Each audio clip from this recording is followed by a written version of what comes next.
你知唔知道動詞後邊用 ing 或者用 to 個意思係可以好大分別嘅？嗱，舉其中一個例子咧，就係 remember 啦。remember to 同 remember 後邊用 ing 咧個意思係唔同嘅喎。remember to 係先做前面個動詞，後邊再做後邊個動詞。例如 remember to lock the door， 咩意思啊？記得去閂門啦，記得係行先再去閂門啊嘛。如果我寫成為 I remember locking the door， 咩意思啊？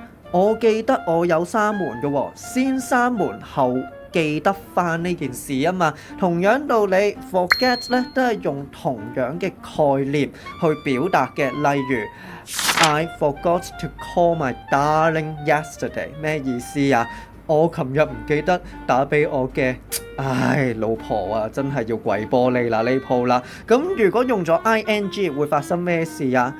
I've never forgotten being called 1,000 times yesterday。